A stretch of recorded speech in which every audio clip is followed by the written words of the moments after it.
जय हिंद, जय महाराष्ट्र, जय शिवराय, जय भीम.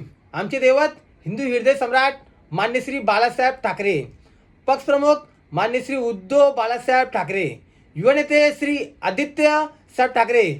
जिथे विषय गंभीर तिथे सुसैनी खंबीर. मला आपल्या सर्वाला एक गोष्ट सांगायचं आहे. आपल्या सर्वाला माहिती असेल एक गोष्ट की आमच्या कांदिवली पूर्व, Hanuman Nagar, Balaji road, Lokhandwala, DP road, Ramnagar, विभिन्न ठिकाणे ड्रग्सच्या विक्री सुरू आहे. अंमली पदार्थ विक्री सुरू आहे. आणि जे विकणारे लोक आहे ते अवैध तडीपार सुद्धा आहे. ते सुद्धा अवैध तडीपार आहे. पण ते लोकांना कामावर ठेवून ते अवैध धंदे सुरू केलेले आहे. ड्रग्स विकून विकून लोक पैसे कमवत आहे आणि लोकांचे आयुष्य बर्बाद करत आहे. आणि स्वतः लोक प्रॉपर्टी बनवत आहे. आणि काही माफिया अजून आहे, लोक स्वतः गाडी घेत आहे. म्हणजे अवैध धंदे करत करत हे लोक प्रॉपर्टी घेत आहे. मला हेच सांगायचं आहे शासनाला की जर आपण हे गोष्टीवर लक्ष घातलं नाही ना, उद्या हे लोक देशाला घातकच होतं. तडीपार राहून हे लोक एरियामध्ये आहे. म्हणजे विचार करा. मी पत्र देऊन भारती साहेबांना दिलं आहे ड्रग्सबद्दल. आता मला RTIची रिप्लाय आला होता. आणि कुठलं पत्र आहे, हां, कंप्लेंट मी त्यांच्या नावाने दिलेलं आहे. समतानगर पोलीस स्टेशनला पण दिलेलं आहे.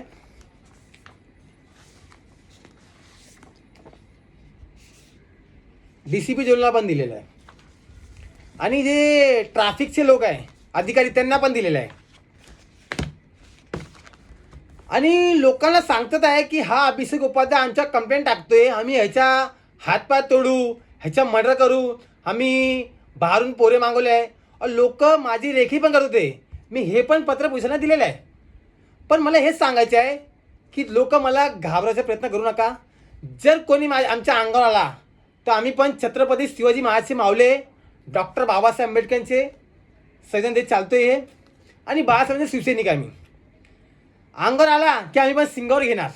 पण मला हेच सांगायचं आहे की पोलीस प्रशासनाची ना भीती का नाही आहे. आणि ऑलरेडी तडीपार सुद्धा हे लोक आहे, त्यांचे विभिन्न गुन्हे आहे, विभिन्न चौकी त्यांच्यावर गुन्हे आहे.